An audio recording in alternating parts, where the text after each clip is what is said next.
Well, hello again. Hank Parkinson here, Associate Dean for Student Development and coordinating the orientation program. We hope that although it's virtual, that you're getting a lot out of this and it's helping you with your transition here at Fitchburg State University.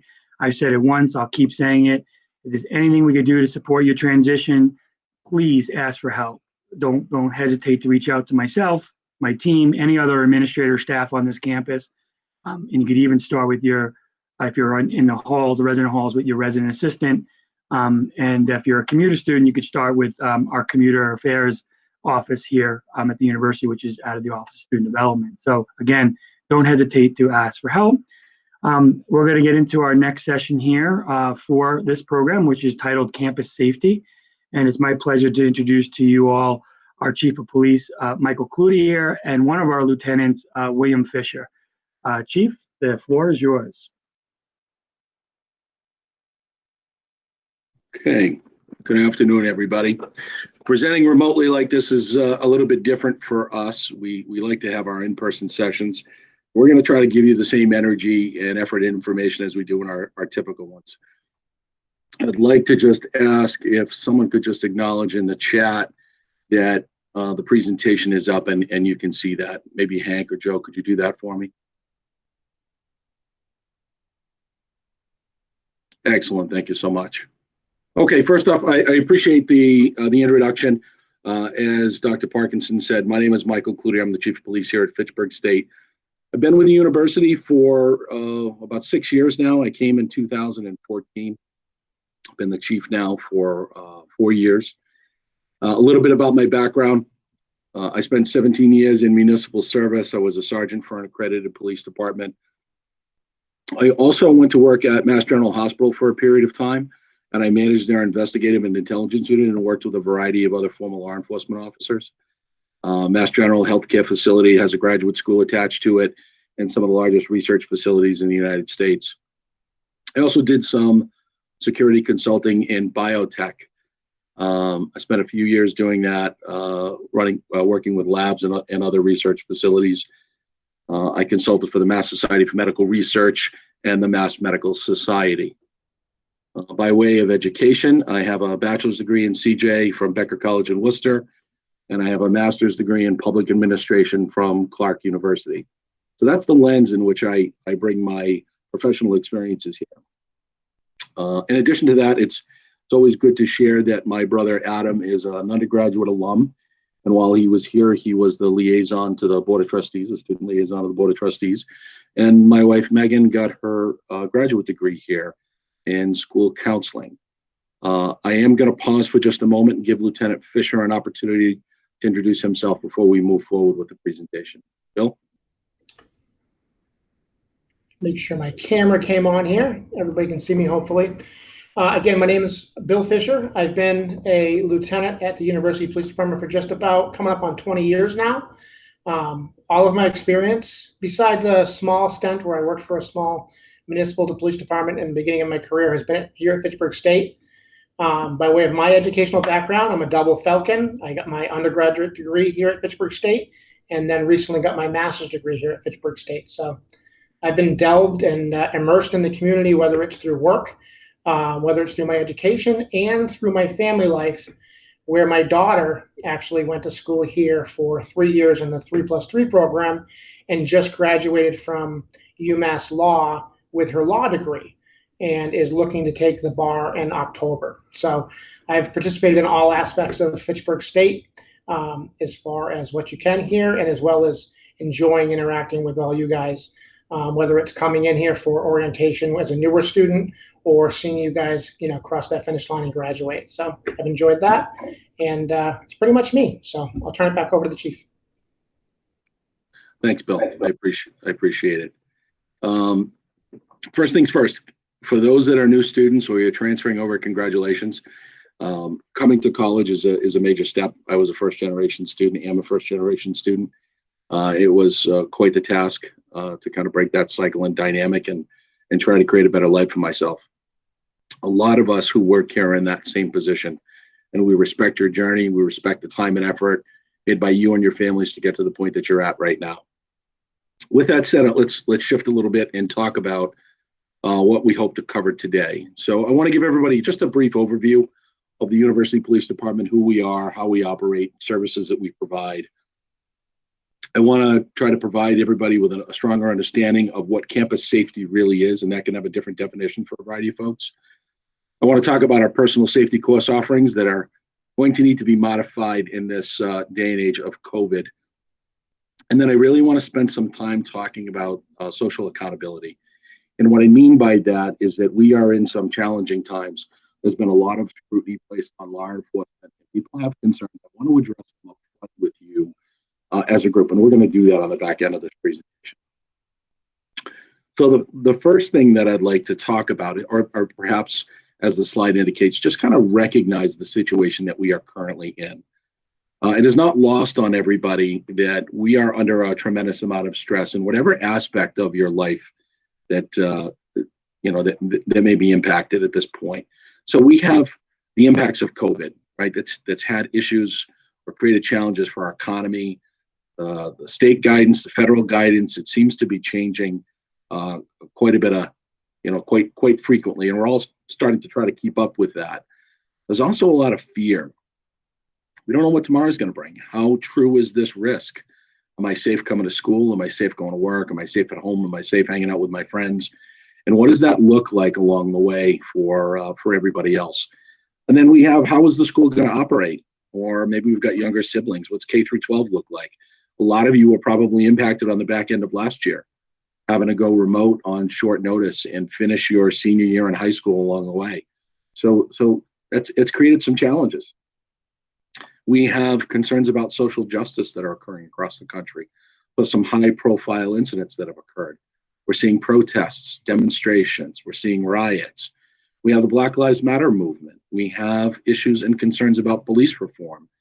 And then we have issues about diversity, equity, and inclusiveness. So all these things are kind of intersecting at the same time that we're ramping up for what's going to be a challenging, at least I think, a challenging presidential election. The rhetoric between both parties, whoever you support, we anticipate that it's going to increase along the way, and it's going to create a little bit more of a challenge for us, especially as it intersects with some of these other things. So just recognize that people, including yourselves, including people who work here on the campus, we've all been impacted by these things along the way. And I think it's important that we all work together to get through these things and to find the common ground that we all share. So a little bit about the police department. If you're not familiar, first things first, we're located, our address is actually on Clinton Street, but Clinton Street runs parallel to north. So if you see, let me see if I can do this with the pointer. If you see this, this lower entrance here where my pointer is, that is the entrance to the building that is directly across from the rec center. The other side is directly opposite the building on Clinton Street, but you should know that both doors are open 24/7. This is always a place that somebody can come if you need assistance in any capacity, whether or not it's related to public safety or law enforcement or not. So feel free to come by.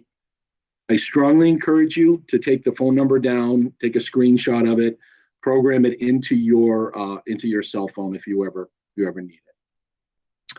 If you come into our lobby, you will see here is a photograph of our communication center, several photographs with some of our dispatchers. 24/7 communications. There is always going to be somebody there to answer the phone or to greet you in the lobby, regardless of what the challenge, issue, or service that you might need. We also take a lot of off-hours calls for other departments and make referrals and things like that. Here in the communication center, our staff have radio communications with local law enforcement, with the fire department, regional areas. Our emergency calls come in here, the call box alarms, Rave mobile safety, which we'll talk about in a little bit. They can track the shuttle. It's the point of contact in the central hub for everything that involves public safety here. So you should know that our police department is set up similar to what you might see in a smaller community. All of our police officers are academy trained. They have the powers of arrest. We're broken up. We have 27 full-time employees, 21 are sworn. We have 4 full-time communication dispatchers, an administrative assistant, and you'll see our staff out and about on campus, on foot patrol, on bicycles, and sometimes in vehicles. You should see them all coming through the residence halls, the academic buildings, and things like that. We have a very strong relationship with our community. I wanted to share with you a bit of a breakdown of what our mission statement is. And it's not written in this format per se when we put it into documents, but this is what we try to accomplish, and this is what we want to do. We want to reduce the incidence and fear of crime within our community. We want to partner with our community. You're going to hear that theme over and over again about collaboration and partnership. And we want to enhance public safety in a manner that's reasonable, unbiased, and transparent. And that is not new language for us. So this isn't language that we created because of the current climate. This is something that we adopted when I took over as chief back in 2016. So long before our current issues were problematic for all of us. So with regards to campus safety, I want to share some information about what families perhaps believe and what students believe. So your families, your guardians, your aunts, your uncles, whomever, what are they concerned about when you come off to college? 70% of people that were in the survey say campus safety is critical in deciding where to go to school. So typically we get to present to families, during the summertime after the decision's already been made. But that is a crucial piece of the decision-making process, as it should be. 69% say that it's very important in the final selection process. And over 50%, everybody at home, 50% of everybody at home are very concerned about your welfare while you're away at school. And this is where we come in, and other members of this community. This was another survey that was done, but this survey is from the lens of students. So I want to say there's about 150,000 students surveyed from a variety of areas across the country, different regions. Almost 30% say you have no safety concerns whatsoever. Almost 30% again are concerned for excessive drinking on college campuses. Now, that wasn't necessarily the lens of I'm concerned about me as an individual drinking excessively, but concerned about the behaviors and actions that come from others for overindulgence. So I want you to be really mindful of that as you embark on this new chapter in your life.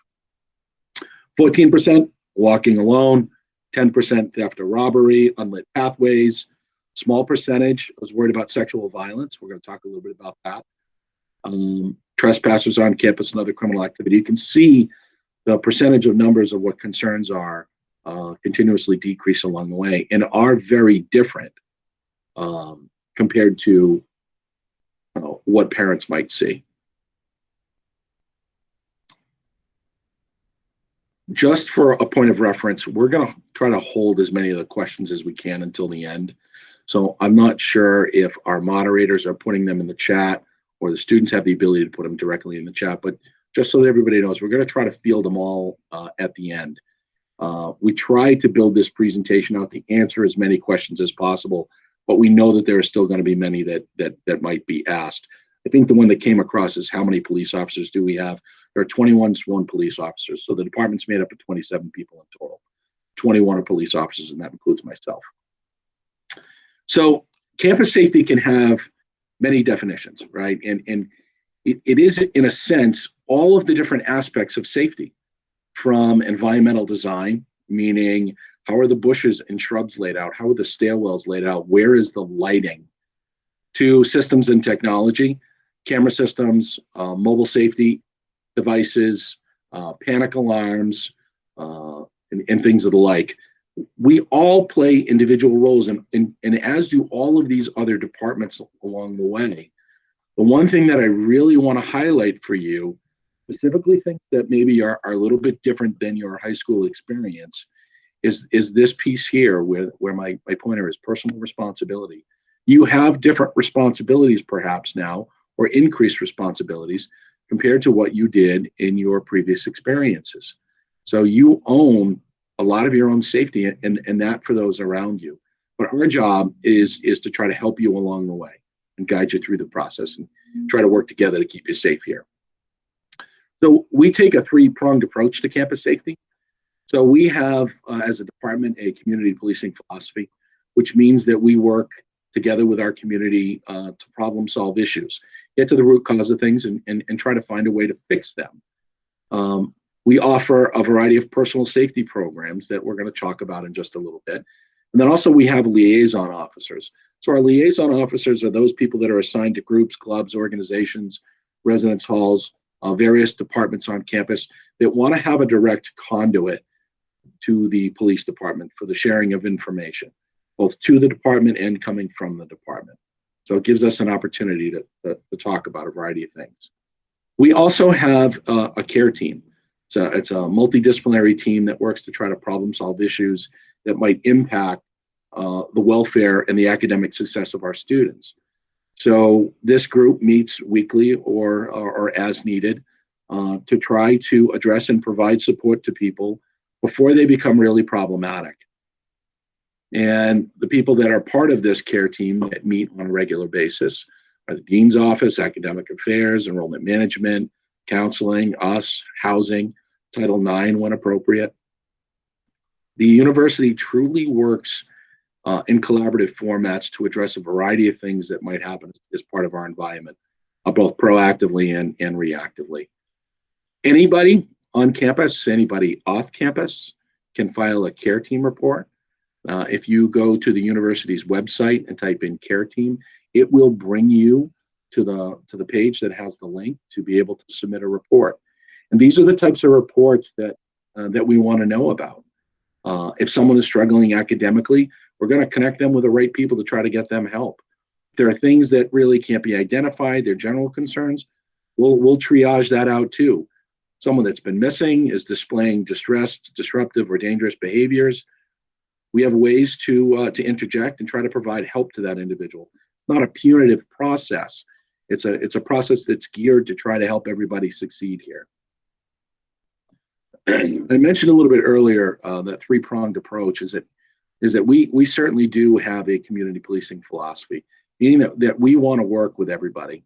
So from the top down, we set that as a tone and as a mantra for the department, that our goal is to help you succeed. Our goal is to help our faculty succeed, our staff succeed. And if we can work together to make everybody feel comfortable where they live, work, and go to school, that's the foundation for the rest of your experience here. So we work really hard at doing that. So community policing is a philosophy and an approach that we take, but community engagement is one of the ways in which we do that. And so community engagement focuses on us developing relationships with everybody. We want people to understand and know who Bill Fisher is or Michael Cloutier is instead of just Chief or Bill. We want people to see past the uniforms that we wear and develop relationships with our staff. And the main reason for that, I did not share this during my introduction, is that during my time in municipal service and during my time in healthcare, I had a lot of responsibilities and conducted a lot of sexual assault investigations. So I worked with a lot of survivors along the way. Survivors that were adults, survivors that were adolescents, and survivors that were children. And it's really important to us to make sure that we want to break down as many barriers as possible for anybody who might need services and might be afraid to come and talk to us or to have those conversations. We want to try to do everything we can to make sure that we're reaching out to you guys and that you have somebody, hopefully, that should you ever need services along the way, you might feel comfortable sharing that with. That is really important to us, and I cannot overstate that in any capacity. So how do we do this, right? Well, you're going to see us at your engagement events, your floor meetings, OSD events, things like that. It's going to look different. So you might see people popped in some of these virtual meetings instead of being there in physical presence until we have the ability to transition out of that. But during the normal course of business, we'll do programming with residence hall directors, coffee with cops, cookies with cops, pizza with the po-po. We'll come and we'll talk to you. It gives you the opportunity to meet our staff, to build those relationships, share concerns that you might have, ask questions, whatever it is. It is all about relationship building. Probably now more than ever, our social media footprint is pretty important to us right now. So we have a variety of platforms, and we use this to be able to share information about lot closures, emergencies, things that are happening on campus, employment opportunities, A lot of the engagement events that we go to, where we ask our staff to take photos and we might post them. So you might want to follow us. You might want to see some information there that might be of value to you. If you are a student that is looking to become a little bit more involved in public safety in general, well, public safety includes police, fire, EMS, any first responder response. We hire student security team members every year. We hire 10 students that work with us. We put them through a modified student security team academy. They are trained as medical first responders. We teach them the roles that they are to provide on campus. They work with us at events. They patrol the grounds. They do safety escorts. They help us do lighting surveys and building checks and things like that. And when we do have them, they help us out at athletic events and any of the other major events we have on campus. And then student EMS is actually a student club, but we have had a liaison to that club and an advisor to that club since its inception in the late 80s. And Lieutenant Fisher is actually filling that role this year. He got away from it for a little bit, and there were some other officers that were running up that program, but they're both going to the police academy starting at the end of September. So Lieutenant Fisher is going to step in and take that over. It's not just for people who are in CJ or nursing or anything else. If you want to gain some practical experience, gain some practical training, we can train you up as certified first responders in the Commonwealth of Massachusetts, and you can take that with you wherever you go, as well as the practical experience that you'll gain. It might give you a jump up on, or a leg up, I should say, in the hiring process once you're done pursuing your education. I mentioned that we have liaison officers to different groups, clubs, organizations on campus. We also try to do programming that's meaningful along the way with regards to that. So the top photo that you see is Officer Larry Tague. He is an alumni of the university. He's been with us since 2014 as well. And what he's doing is in program and in conjunction with Res Life programming, he's doing an alcohol jeopardy contest. So the questions are all themed around high-risk drinking and some of the implications that those might have. So we have a little bit of fun with it while trying to provide some educational information. We have the Fatal Vision goggles. If you've ever used those, we do different exercises with those, and hopefully we can do those in the not too distant future. Operation identification, we can come into the residence halls and we can engrave and track the information, necessary information if your electronics are ever lost or stolen, and things of the like. Personal safety course offerings is a big piece of what it is that we try to do, and admittedly we're struggling a little bit trying to figure out how to continue to best deliver these services, because so many of the classes that we offer are hands-on and they're interactive. That's where you get the most out of the programs. But let me run through them. I'll tell you what we do and maybe what our plan is so far for this coming academic year. So the first thing that we do is we offer monthly CPR, AED, and first aid classes. So it's a quick class. It's a short class. We do have to limit the amount of people that are attending. So if you think that you want to become certified, we ask that you send an email to Nicole. She's our administrative assistant. Call her or email her. Her information is on our website as well, and we will be sending out some additional announcements. But what we found out is that we have several in-house instructors. So they train all of us, the police department, in CPR, first aid, as certified first responders. And we had an incident a few years ago where a student was walking back from the dining hall and was in front of Russell Towers with that student's colleagues, that student's peers. Unbeknownst to the student, she had an undiagnosed heart condition and she collapsed. And she stopped breathing, her heart stopped beating. The people that were with her started to administer CPR. Our staff arrived, administered CPR, did a shock with an AED. Fitchburg paramedics then arrived, took over the level of care. Again, another couple of shocks with the AED, got her into the ambulance, and everybody's efforts to revive her worked out well. So that student subsequently recovered from her medical issues, came back, and I believe she successfully completed her degree. So we recognize that having these in-house instructors, what a way to try to help enhance campus safety. If we can maximize the number of people on campus that are trained in CPR, you never know where that might come into play and where that might help save a life, whether it's on campus or not, and that's something tangibly you can always take with you. Another class that we offer is RAD. Sometimes it's offered in schools as well, Rape Aggression Defense. It is a class that teaches mitigation strategies, awareness, and also self-defense, hands-on self-defense training. This is something that we cannot do virtually and remotely.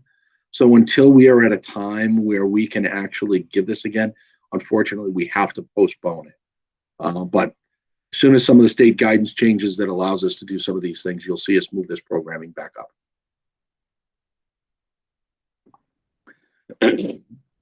We also offer a very robust active shooter training class, and it's called CRACE, Community Response to an Active Shooter Event. We have tailored and customized this program specifically for Fitchburg State University, and it is a class that that I find incredibly important, and I will share with you why. So back in 1998, I lost a friend in an active shooter incident.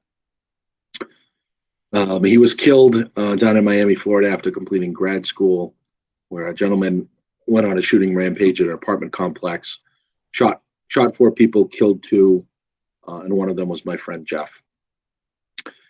My wife works in a school. I have a young son that's in a school district. My in-laws were educators in a regional high school. My sister-in-law is an educator. And this is something that is just really, really important for us.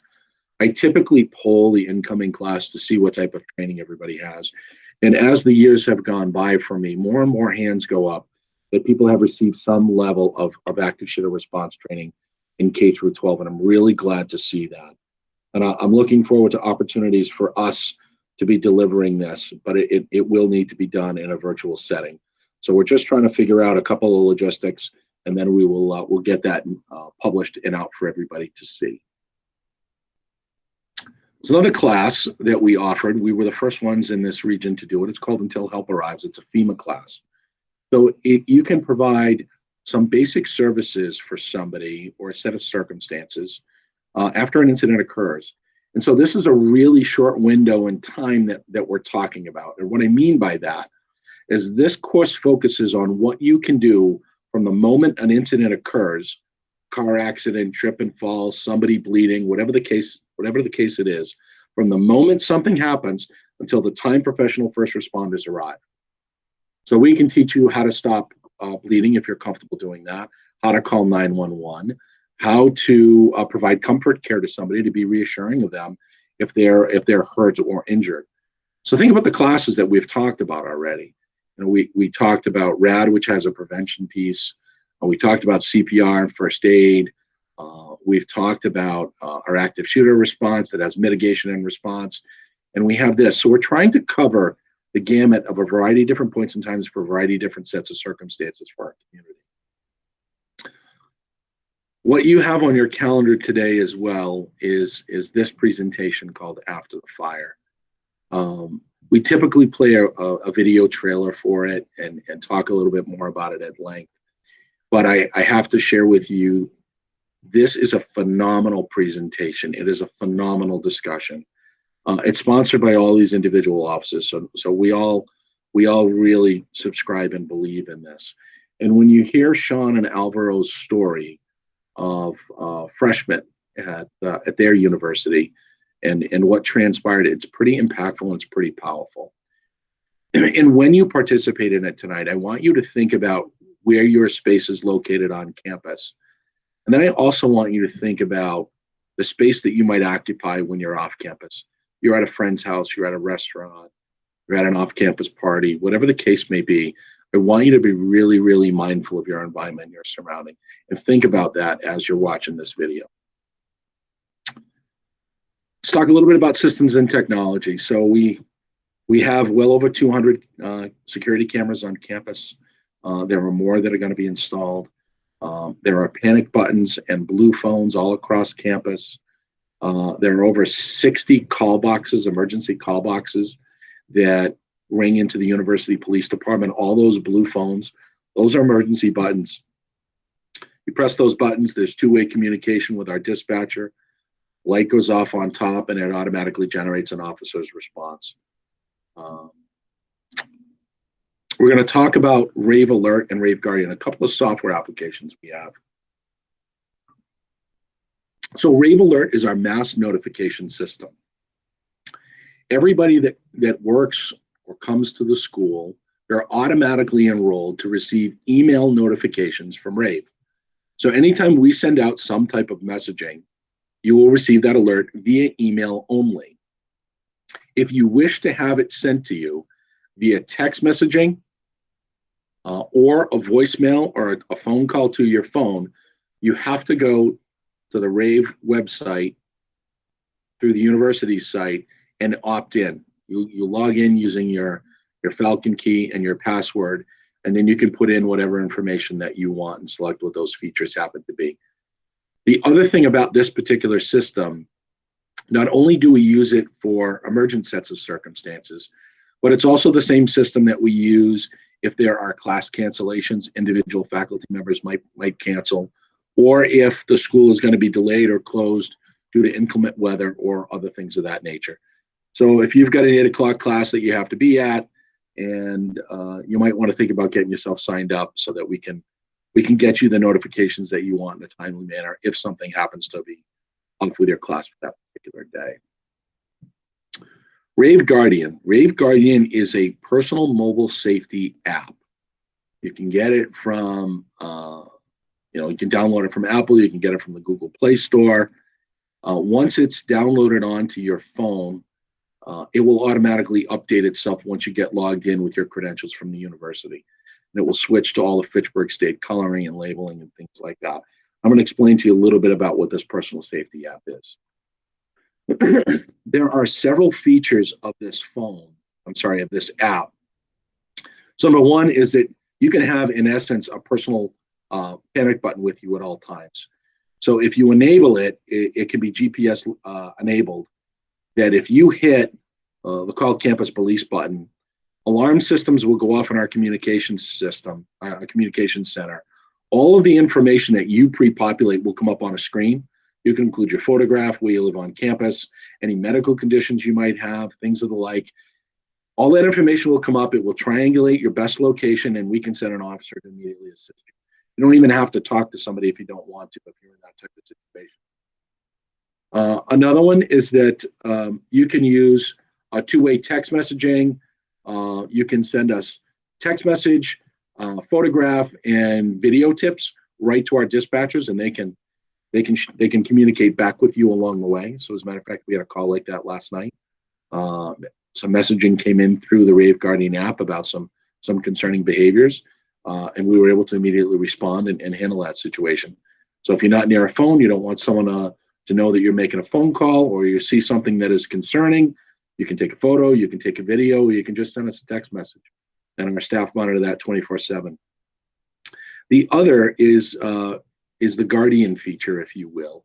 So if you're walking from one place to another, and perhaps you don't want to call for a safety escort.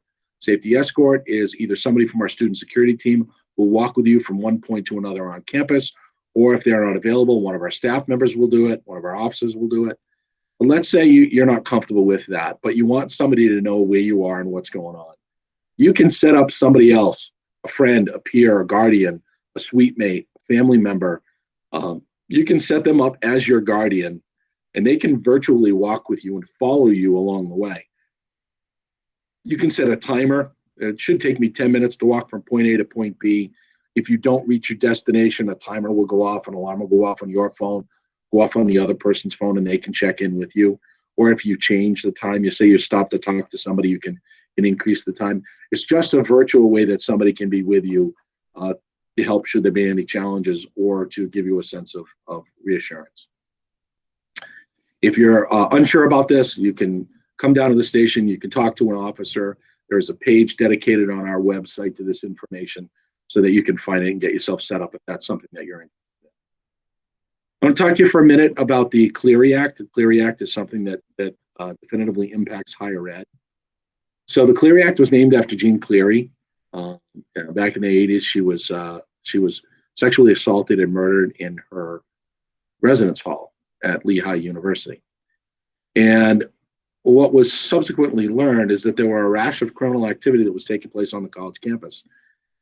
And Jeanne and her parents may not have chosen to send her there if they knew some of the things that were transpiring.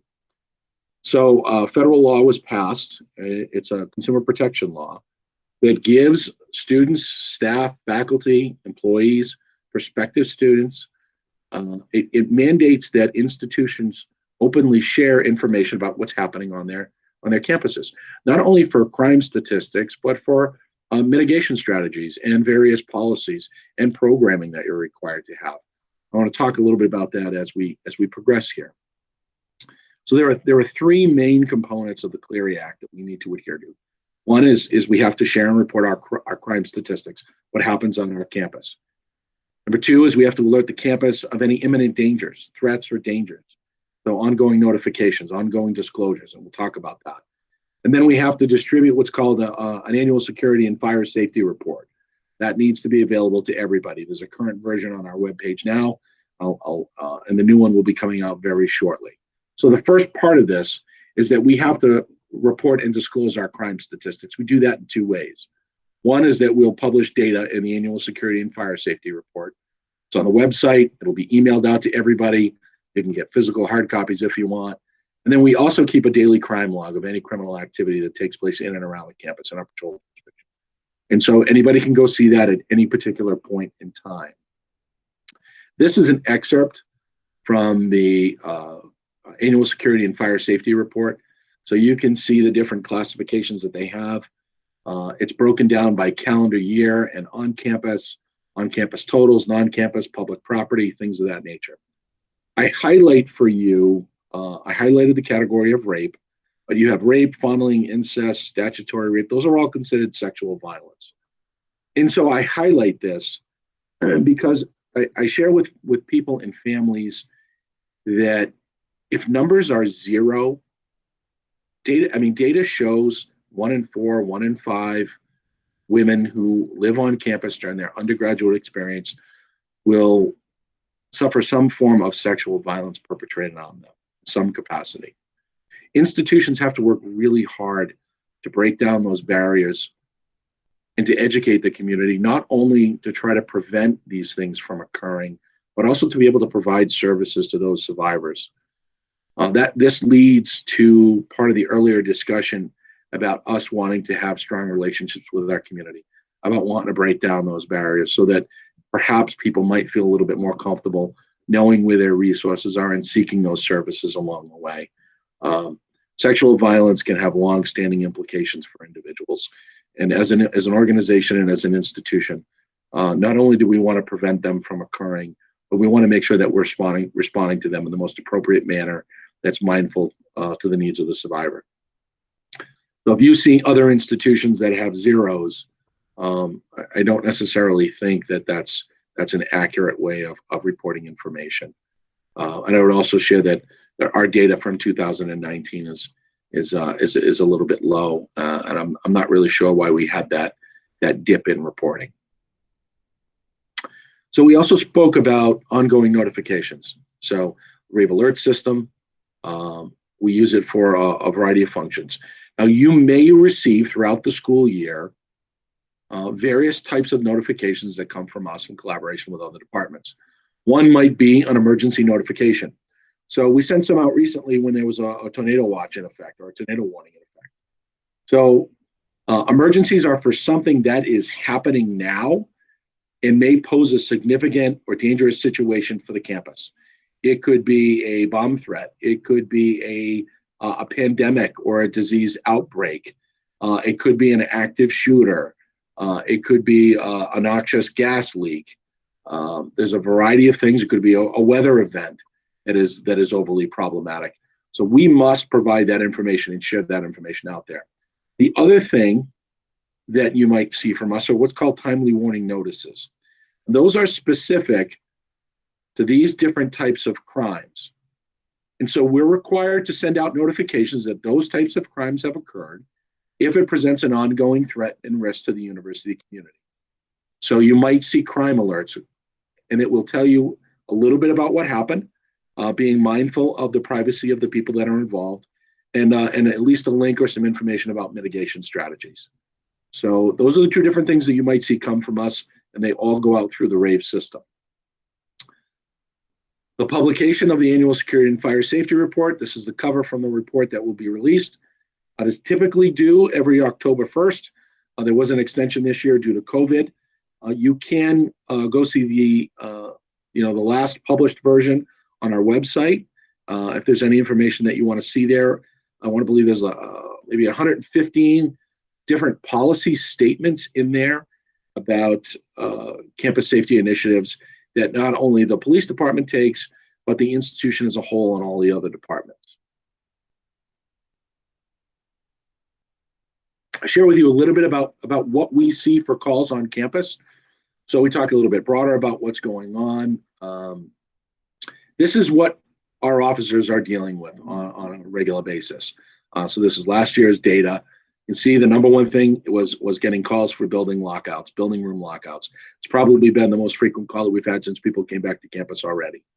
Safety escorts, emergency call box activations, disabled motor vehicles, will help you with those things too. All the way down to medical emergencies, fire alarm activations and the like, just to give you a snapshot of what our calls for service happen to be.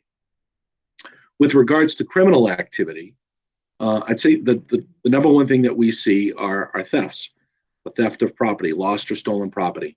And then that is followed by simple assaults. Assault is not necessarily an assault and battery, but someone is in fear of imminent bodily injury or being physically assaulted. Vandalism, we've had a couple incidents of motor vehicle thefts, alcohol violations, disorderly conduct, and the like. But you can see we don't have a lot of violent crime that's happening within our campus community. Just another statistical graphic way of sharing some of this information. As you can see, the larcenies are typically one of our greater challenges, but the numbers are all still below 20 in a calendar year. So we're going to shift focus a little bit. I want to talk about social accountability, and what I mean by that, this is from our lens. This is from the police department's lens, and I'll share this with you. And I'm very candid. I'm very open. I'm very upfront. We are far from perfect. We're far from perfect when I was in municipal service. We're far from perfect here, but we try to do a really good job, and I think we've been successful. Just like everybody else, we'll make mistakes too. So we have to be open and honest and upfront about the good, the bad, and the indifferent.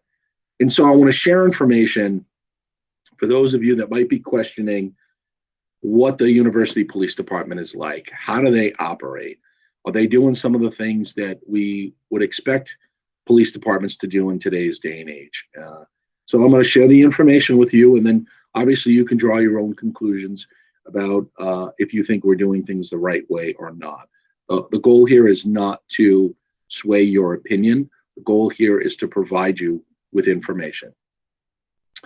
So one of the things that's really important that police departments follow is the Obama administration convened a task force on 21st century policing.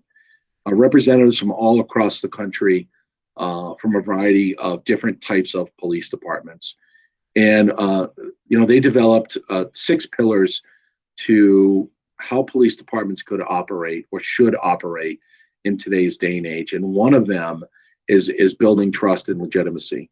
And so this is the language right from that report that says that we can do that by promoting procedural justice, transparency, accountability, and recognition of some of the challenges that law enforcement traditionally had along the way, and then working with people to move forward. So I hope that resonates with you with some of the information that we've shared thus far. We've kind of categorized how we deal with our department, how we restructured this department in 2014 to 16, and it's an ongoing evolution. So when I came in as the deputy chief in 14 and took over as the chief in 16, we really set forward on a course to change this police department, to make it a model police department for college campuses. And this is some of the things that we set forth as what is important to us to be able to do this professionally and to meet some of the needs and concerns that people are expressing now. So we've been working on this for a while. And I'm going to go through, and I've got a couple of slides to talk about each one of these numbered items. So the first thing we'll talk about is what our organizational culture looks like, how we hire and retain employees. We're going to talk about our policies, our training, and then again, how we hold ourselves accountable. So the first one here is organizational culture. And I've alluded to the fact that we're open and transparent. There's nothing hidden here. We are open and transparent with ourselves. We're true to ourselves, meaning in the department, there's no egos that don't allow us to kind of call each other out on our individual nuances. We do so kind of in a jovial way, but we're honest with one another. And if you're honest, you don't have to be fearful about making mistakes. And you can also kind of learn and grow through those experiences. So we're open and transparent with ourselves. We're open and transparent with our community. And by doing so, we're true to each one.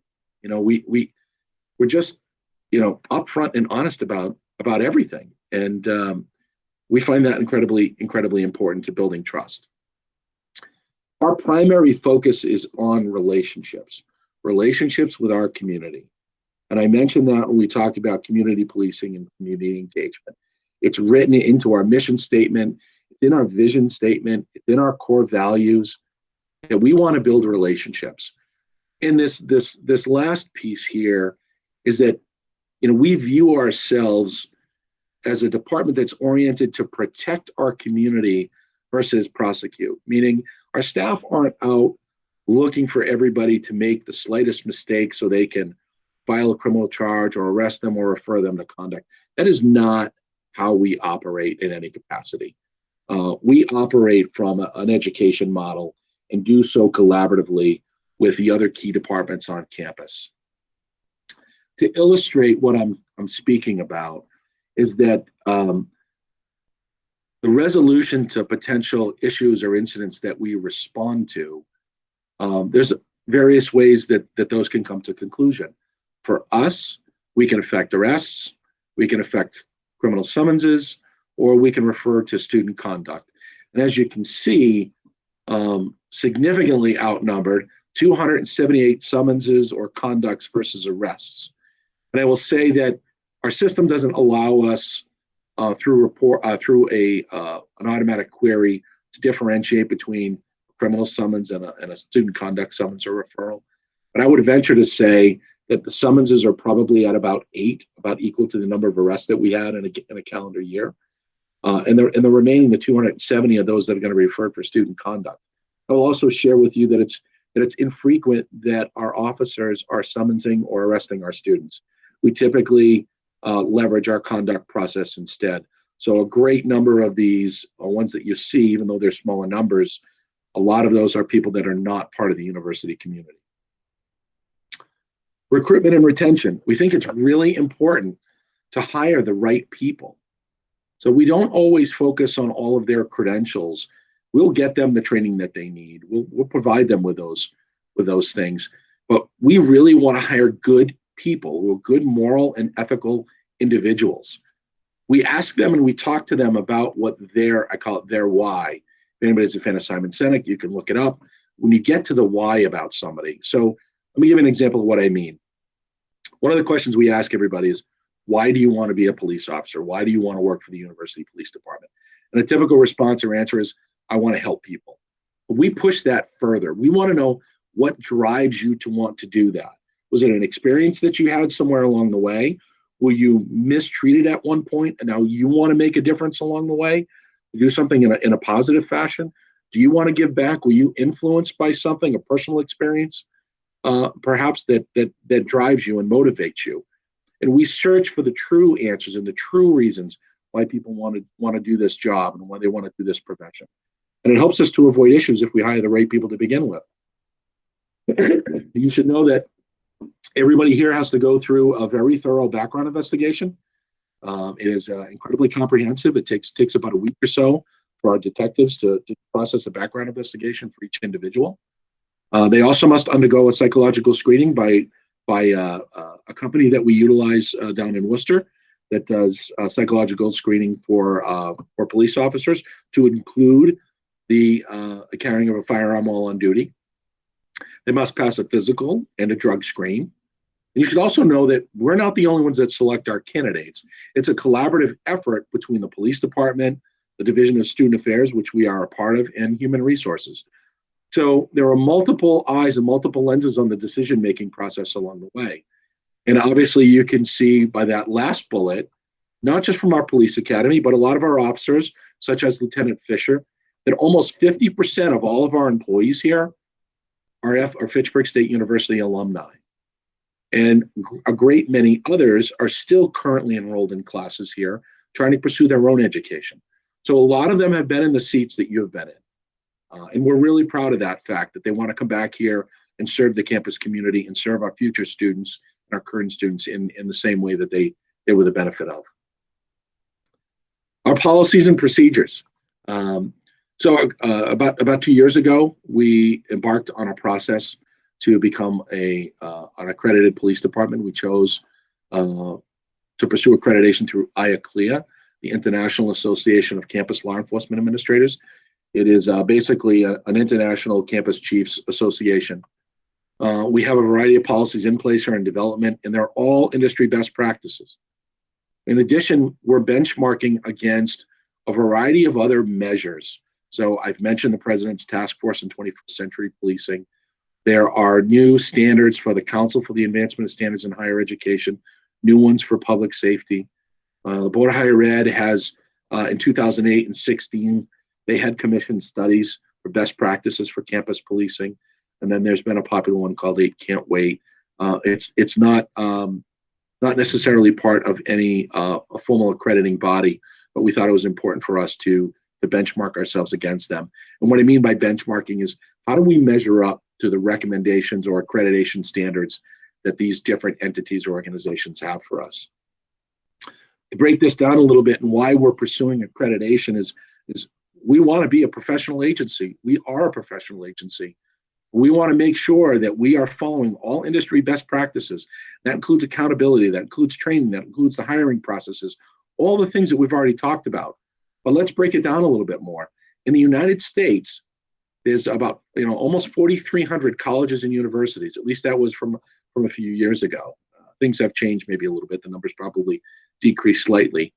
But out of all the colleges and universities, slightly over 2% of them were accredited through IACLEA. So this is something that we really want to accomplish, and we would be the first in Massachusetts to do so, and the third in New England, if we're able to do this, and we're on pace for it. So it's something that we're pretty proud of. I want to share with you a little bit about the different types of training that our officers go through. So on the left-hand side of the screen, you'll see that we provide academy training for our staff. So that's either the Reserve Intimate Academy, the Full-Time Academy, and our officers are trained by the same organizations that train the state police in the Commonwealth and your municipal officers. Once they get on board here, they spend anywhere from 6 to 10 weeks at a minimum with field training officers so they can teach them the job in real time. We provide annual in-service training opportunities for our staff and a variety of specialized trainings. On the right-hand side, you will see some of the specialized trainings that we've delivered to our staff, and some of them might resonate if you're following some of the current climate. So, behavioral observation recognition is a class that we teach our staff that focuses on behaviors, not what people look like. And I'm going to give you some examples of how that's played out along the way. We also have a class that we offer to our community members that does the same thing. It's recognized methodology, and it was introduced here in the Commonwealth post 9/11, and we've been able to work with a private company to adapt that to higher ed. It works with our public safety personnel, our police officers, and our community well. We've given our officers several opportunities and mandatory training on de-escalation. So de-escalation is a goal, it's not a tactic, but it teaches our staff how to work with individuals, how to try to calm a situation down so we can gain compliance, so that we can understand what someone's concerns are, so that somebody can be heard and get their communication and message across. You might think that it's interesting that I highlighted eyewitness identification. So eyewitness identification is one of the investigative techniques to use with witnesses or victims of criminal activity to identify who a person of interest or a suspect might be. But one-on-one personal identification is actually has quite a bit of biases in it.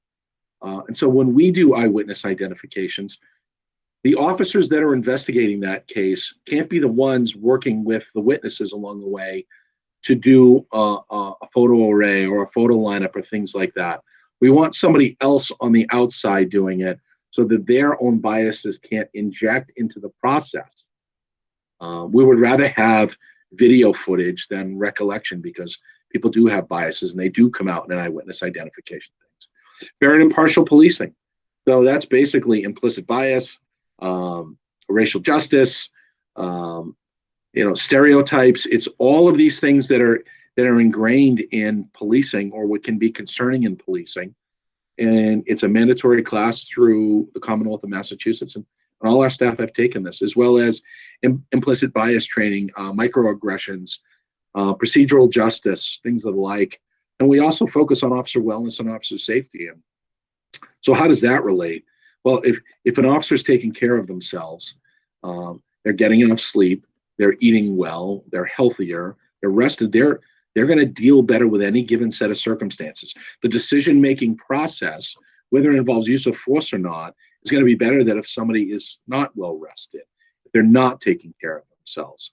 So we try to take a holistic approach from all these different angles to provide our staff with the best possible training that we can so they can provide the best possible service to the university community. Another piece is accountability. I spoke about mutual accountability along the way. So we hold each other accountable for the things we do, for the things that we don't do. And we expect our community to do the same with us.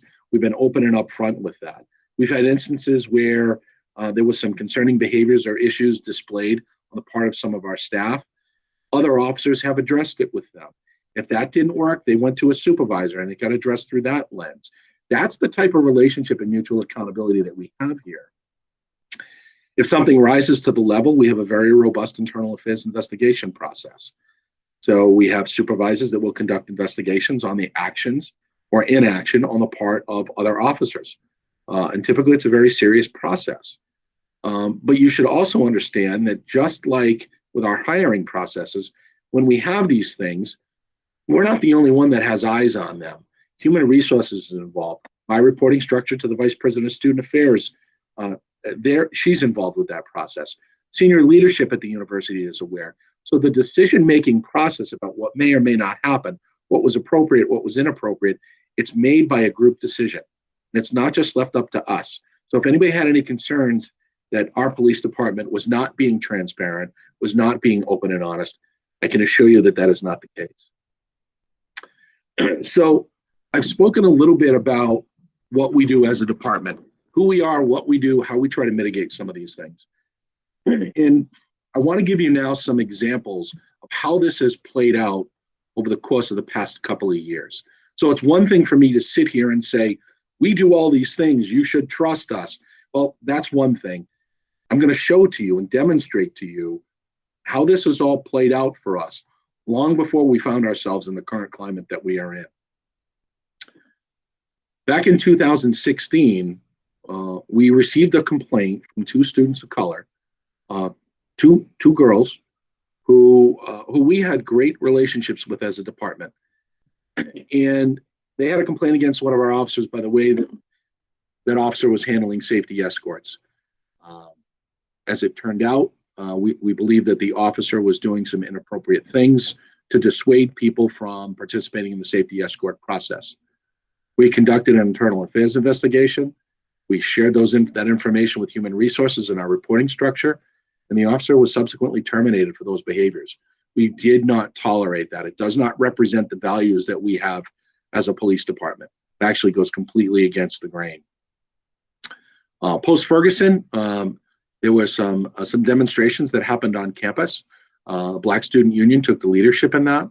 I'm not sure if many people who are on this call might remember this or were here at the time. But BSU organized a demonstration on the quad. Dr. Parkinson was there, myself, some other members of faculty. But I stood with our BSU folks on the quad and demonstrated and protested with them. We support racial equality. We support anti-racism.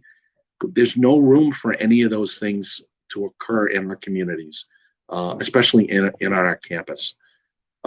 There were some threats made in 2017 as well against the annual dance that BSU was having. We worked pretty hard to try to resolve that prior to the event, and as it turned out, somebody was using a social media platform driving by campus and pinged to campus.